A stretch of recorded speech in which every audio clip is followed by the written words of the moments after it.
শিক্ষার্থীরা, আশা করি তোমরা ভালো আছো, সুস্থ আছো, নিরাপদে আছো।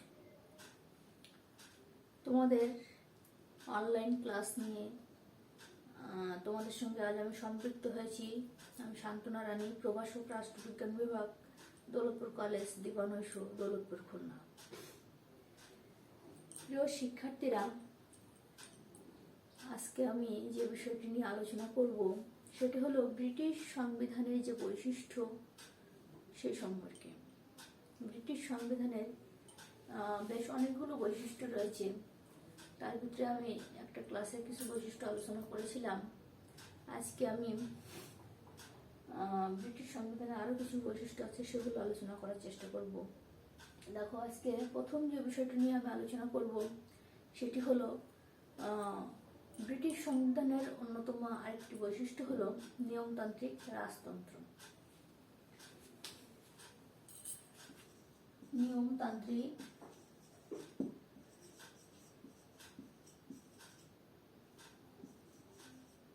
রাজতন্ত্র। ব্রিটেনে কিন্তু যে রাজতন্ত্র চালু হয়েছে সেটা কিন্তু প্রাচীনকাল থেকে রাজতন্ত্রটা ব্রিটেনে কিন্তু চালু হয়েছে। কিছুকাল সেখানে কিন্তু রাজতন্ত্র ছিল না, কিন্তু সেই প্রাচীনকাল থেকে এখনো পর্যন্ত ব্রিটেনের নিয়মতান্ত্রিক রাজতন্ত্র কিন্তু চালু আছে। ব্রিটেনের রাজা রানী তত্ত্বগতভাবে তারাই কিন্তু সকল ক্ষমতার উৎস, সকল ক্ষমতার প্রধান হলো ব্রিটেনের রাজা রানী। তত্ত্বগতভাবে রাজা রানী কি করেন? দেশ শাসন করেন, দেশে রাজত্ব করেন। কিন্তু সেখানে আমরা দেখতে পাই যে বাস্তবে কি হয়, যে পার্লামেন্টই সকল ক্ষমতার উৎস। অর্থাৎ ব্রিটেনে যে মন্ত্রিসভা রয়েছে, প্রধানমন্ত্রীর নেতৃত্বে মন্ত্রিসভা, সেই মন্ত্রিসভায় কিন্তু বাস্তবে সকল ক্ষমতার উৎস কিন্তু তারাই।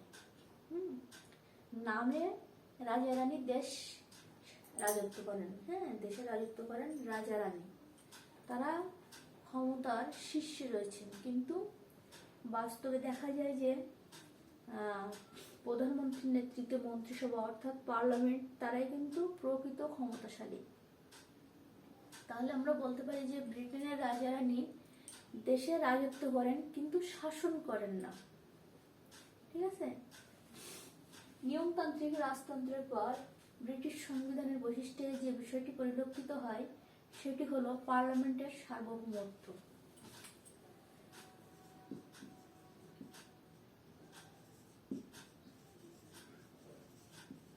পার্লামেন্টের সার্বভৌমত্ব। তত্ত্বগতভাবে রাজা রানী সর্বময় ক্ষমতার অধিকারী, কিন্তু পার্লামেন্ট এখানে সর্বময় ক্ষমতার অধিকারী। সবকিছুই কিন্তু পার্লামেন্টের তত্ত্বাবধানে কিন্তু পরিচালিত হয়। কোনো আইন প্রণয়ন, সেটা বাস্তবায়ন, কার্যকরী করা, সেই আইনটাকে বাতিল করা, সব বিষয় কিন্তু পার্লামেন্টের ক্ষমতায় প্রধান। পার্লামেন্ট যদি ইচ্ছা করে যে এই নিয়মটা চালু করা হবে, তখন কিন্তু সেই নিয়মটা চালু হচ্ছে। আবার যদি মনে করে যে এই নিয়মটা, এই আইনটা এখন থাকবে না, তখন কিন্তু তারা ইচ্ছা করলে সেই আইনটাকে বাতিল ঘোষণা করতে পারে। এতে কিন্তু কারোর কোনো প্রকার সেই আইনটাকে জোড়া টিকিয়ে রাখার কিন্তু কেউ কোনো ক্ষমতা দেখাতে পারে না। একমাত্র পার্লামেন্টই সর্বময় ক্ষমতার অধিকারী। পার্লামেন্টের কথাই শেষ কথা। পার্লামেন্টের সার্বভৌমত্ব কিন্তু ব্রিটেনে চরম আকারে পরিলক্ষিত হয়। ব্রিটেনে সংবিধানের বৈশিষ্ট্য আলোচনা করে আরেকটি বিষয় পরিলক্ষিত হয়, সেটা হলো দুর্বল বিচার ব্যবস্থা।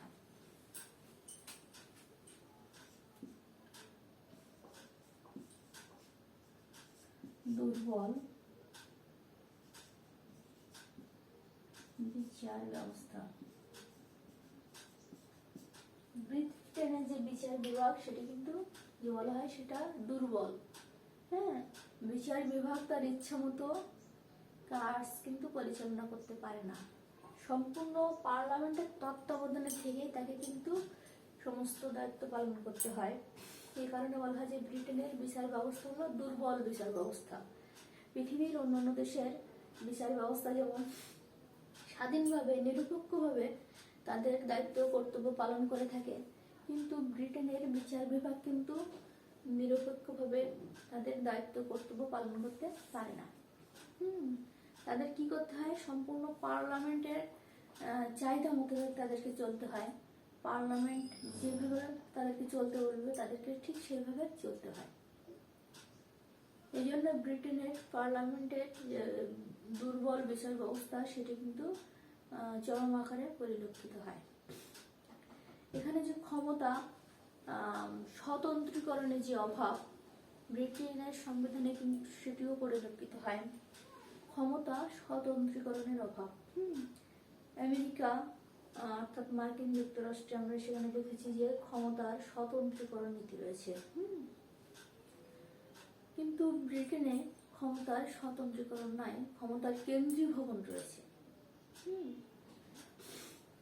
ব্রিটেনের সংবিধানের আরেকটি বৈশিষ্ট্য আলোচনা করে, সেখানে আমরা পাই যে প্রথার প্রাধান্য।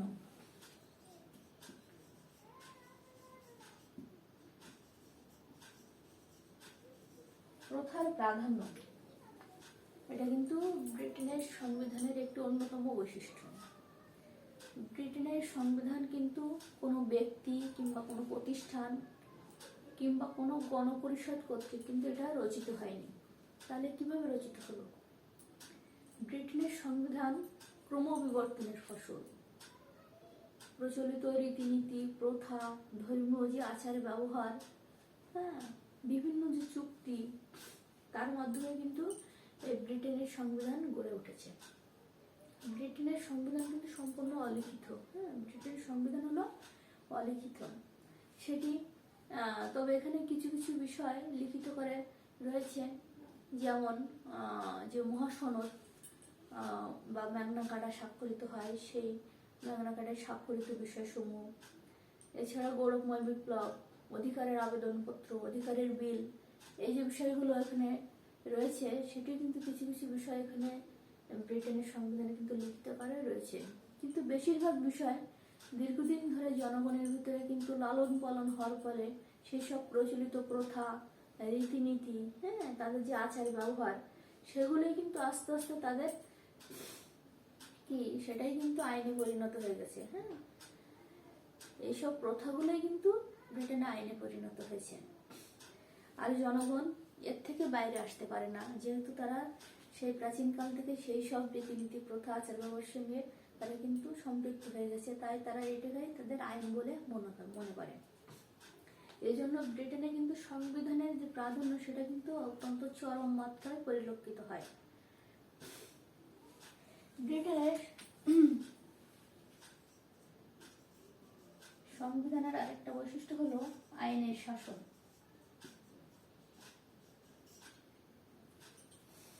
আইনের শাসন এটা কিন্তু অত্যন্ত একটা গুরুত্বপূর্ণ একটা প্রশ্ন। আইনের শাসন কি? এটা কিন্তু অনেক পরীক্ষা এটা পড়ে, সংক্ষিপ্ত প্রশ্নটা কিন্তু আসে খ বিভাগের, যে আইনের শাসন বলতে কি বুঝো? আইনের শাসন কি? আইনের শাসন কি? আইন কি? আইন হলো কিছু রীতিনীতির সমষ্টি, যেগুলো কি মেনে চলা হয় মানুষের কল্যাণের জন্য, তাই তো? যেটা সমাজ কর্তৃক বা রাষ্ট্র কর্তৃক প্রবর্তিত, যেগুলো রাষ্ট্র নির্ধারণ করে থাকে। তাহলে এই আইন থেকে এসেছে আইনের শাসন। আইনের শাসন হলো এমন একটা বিষয় যেখানে কি থাকবে, যে সর্বক্ষেত্রে আইনের প্রাধান্য থাকবে। দেখো, তোমরা খেয়াল করো, আইনের শাসনের অর্থ হলো সর্বক্ষেত্রে আইনের প্রাধান্য। প্রথমটা, তিনটা বিষয় এখানে পরিলক্ষিত হয়, যে আইনের শাসনের অর্থ হলো সর্বক্ষেত্রে আইনের প্রাধান্য। আর দ্বিতীয় যে বিষয়টা সেটা হলো আইনের চোখে সবাই সমান। কেউ উঁচু নিচু না, কোনো ধনী দরিদ্রের ভিতরে কোনো প্রভেদ নাই, গরিব বা নিচ, হীন, উচ্চ, এরকম কোনো প্রভেদ এখানে থাকবে না। আইনের চোখে থাকবে সবাই কি সমান থাকবে। আর যে বিষয়টা এখানে পরিলক্ষিত হয়, যে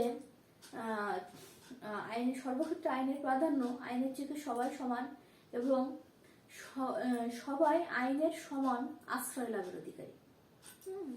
যে কারোর চোখে যে আইন, রাষ্ট্রের চোখে কেউ কোনো ধনীর পক্ষে কিন্তু রাষ্ট্র কথা বলবে না, সবার প্রতি, ধনী দরিদ্র সবার প্রতি কিন্তু আইন সমান থাকবে। আইনের চোখে কিন্তু সবাই সমান থাকবে, কেউ উঁচু নিচু থাকবে না, কারোর প্রতি কিন্তু আইন পক্ষপাতিত্ব করবে না। তাহলে আইনের শাসনের অর্থ কি? যে আইনের প্রাধান্য, সর্বক্ষেত্রে আইনের প্রাধান্য, আইনের চোখে সবাই সমান, আর আইনের সবাই সমান আইনের আশ্রয় লাভের অধিকারী। এরপরে ব্রিটিশ যে সংবিধানের বৈশিষ্ট্য, সেখানে আমরা দেখেছি যে ব্রিটিশ সংবিধান, তোমার ব্রিটিশ যে পার্লামেন্ট সেটা কিন্তু দ্বিকক্ষ বিশিষ্ট। হ্যাঁ, তাহলে ব্রিটিশ সংবিধান বৈশিষ্ট্য আমরা লিখতে পারি যে দ্বিকক্ষ বিশিষ্ট আইনসভা।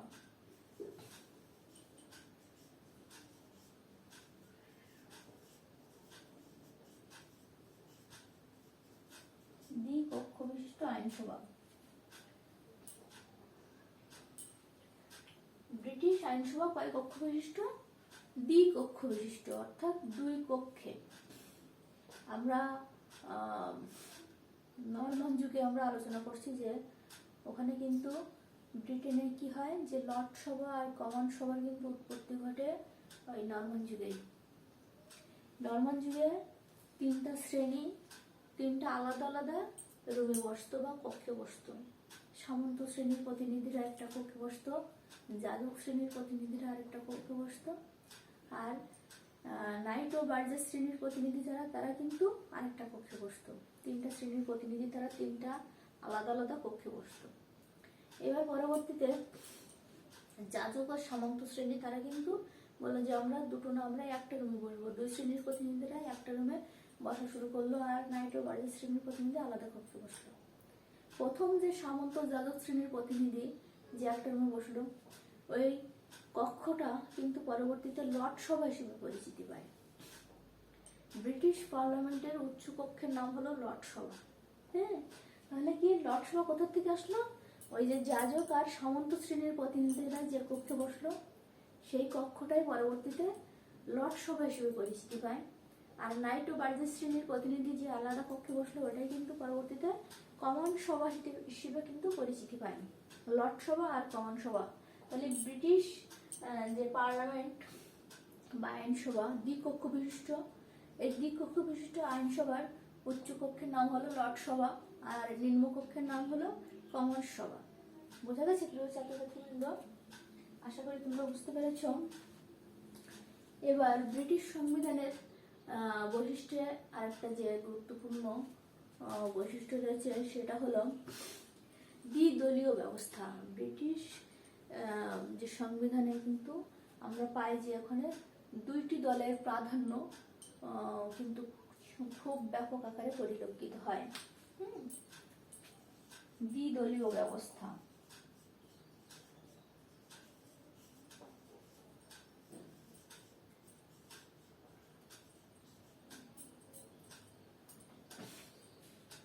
দ্বিদলীয় ব্যবস্থা শুরুতে কিন্তু ব্রিটেনে দুইটা দলের অস্তিত্ব ছিল। প্রথমে আমরা সেখানে দেখেছি যে হ্যানোভার যুগে কিন্তু দুইটা দল সৃষ্টি হয়। প্রথমে টরি আর হুইগ। হ্যাঁ, সরকারের যে সমর্থন পুষ্ট দল হিসেবে কিন্তু টরি আত্মপ্রকাশ করে, আর বিরোধী দল হিসেবে হুইগ আত্মপ্রকাশ করে।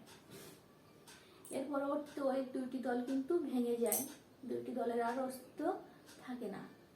সেখানে কিন্তু ব্রিটেনের পরবর্তীতে যে রক্ষণশীল দল আর উদারনৈতিক দল, হ্যাঁ, এই দুইটি দল কিন্তু ব্রিটেনে সৃষ্টি হয়। পরবর্তীতে কিন্তু ব্রিটেনে যে রক্ষণশীল দল সেটা কিন্তু বিলুপ্ত হয়ে যায়।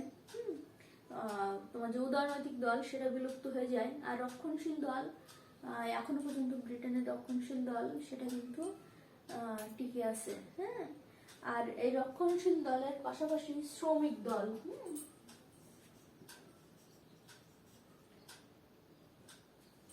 রক্ষণশীল দল ও শ্রমিক দল, এই দুইটা দল কিন্তু ব্রিটেনে এখন পর্যন্ত ঠিক আছে। রক্ষণশীল ও শ্রমিক দল, মানে দুইটা দল কিন্তু ব্রিটেনে অনেকগুলো দল থাকলে দুইটা দলের প্রাধান্য এখানে কিন্তু পরিলক্ষিত হয়। আমাদের বাংলাদেশে যেমন বিএনপি আর আওয়ামী লীগ, হ্যাঁ, আওয়ামী লীগ বিএনপি এই দুইটা দলের কিন্তু প্রাধান্য রয়েছে, সেরকম ব্রিটেনে বর্তমানে কিন্তু রক্ষণশীল শ্রমিক এই দুইটা দলের প্রাধান্য পরিলক্ষিত হয়েছে। তো প্রিয় শিক্ষার্থীরা, ব্রিটেনের সংবিধানের বৈশিষ্ট্যে কিন্তু যে দ্বিদলীয় ব্যবস্থা সেটা কিন্তু লক্ষ্য করা যায়। এরপরে ব্রিটেনে কিন্তু যে জনগণের যে ক্ষমতা, সেটাও কিন্তু এই ব্রিটেনের সংবিধানে এখানে পরিলক্ষিত হয়। জনগণের যে মত প্রকাশের স্বাধীনতা, হ্যাঁ, নাগরিকদের অধিকার,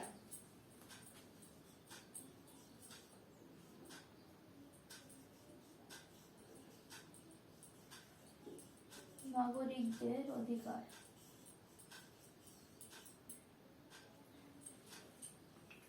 ব্রিটেনের সংবিধানে বৈশিষ্ট্যে নাগরিকদের যে অধিকার সে বিষয়টিও কিন্তু পরিলক্ষিত হয়। এখানে বলা হয়েছে যে নাগরিকরা তাদের মতামত প্রকাশের যে একটা জায়গা সেটা কিন্তু ব্রিটেনের সংবিধানে রয়েছে, যে নাগরিকরা স্বাধীনভাবে তাদের মতামত প্রকাশ করতে পারবে। যে কোনো স্থানে তারা সভা সমিতি সমাবেশ, হ্যাঁ, এগুলো করার ক্ষমতা রাখবে। তাদের মতামত প্রকাশ করার ইচ্ছা থাকবে, এতে রাষ্ট্র কোনো প্রকার বাধা সৃষ্টি করবে না। যে নাগরিকদের যে মত প্রকাশের স্বাধীনতা সেটা কিন্তু এই ব্রিটিশ সংবিধানের বৈশিষ্ট্যে কিন্তু আমরা দেখতে পাই।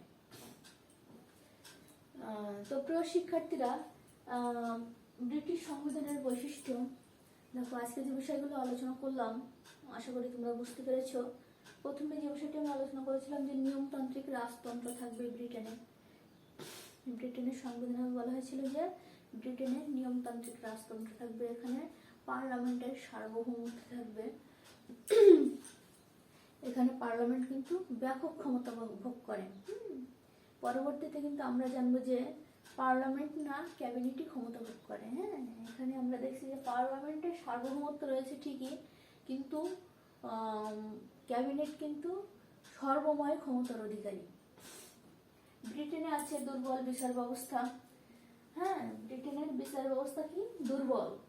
ব্রিটেনের সংবিধানে রয়েছে যে এখানে আছে প্রথার প্রাধান্য। প্রথার প্রাধান্য কিন্তু এখানে ব্যাপক মাত্রায় পরিলক্ষিত হয়।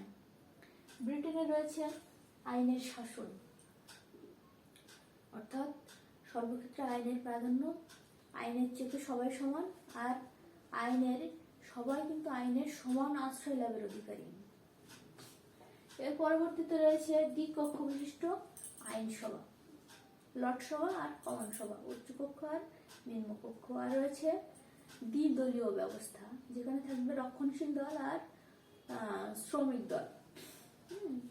আর রয়েছে নাগরিকদের অধিকার। তোমরা কিন্তু আমরা যে পয়েন্টগুলো আলোচনা করব তোমরা কিন্তু মনে রাখার চেষ্টা করবা, আর এটা অবশ্যই পয়েন্ট খাতায় অর্থাৎ খাতায় লিখে নেওয়ার চেষ্টা করবা, তাহলে কিন্তু তোমাদের অনেকটাই মনে থাকবে। প্রিয় শিক্ষার্থীরা, আমরা অনলাইন ক্লাসে যে বিষয়গুলো নিয়ে আলোচনা করছি তোমরা কিন্তু অবশ্যই বাড়িতে সে বিষয়গুলো ক্লাসের পর কিন্তু সেটা অবশ্যই দেখবে। আর তোমাদের কিন্তু সালের প্রশ্নগুলো বেশি ইম্পর্টেন্ট। সালের প্রশ্নগুলো পড়লে কিন্তু অনেকটা সিলেবাস কিন্তু কভার হয়ে যায়। সেক্ষেত্রে তোমরা কিন্তু সালের প্রশ্নগুলো দেখার চেষ্টা করবে, সেখান থেকে সালের প্রশ্নগুলো কালেক্ট করেই পরীক্ষার যে প্রস্তুতি সেই প্রস্তুতিটা অবশ্যই নিবে। কেননা সালের প্রশ্ন থেকে অর্ধেকের বেশি প্রশ্ন কিন্তু ওখান থেকে সেট হয়ে যায়। তো তোমরা এই করোনার সময় কিন্তু সময় নষ্ট না করে পড়াশোনা চালিয়ে যাও, আর সবাই খুব সাবধানে থাকো, নিরাপদে থাকো, এই প্রত্যাশা ব্যক্ত করে আজকের ক্লাস এখানে শেষ করছি।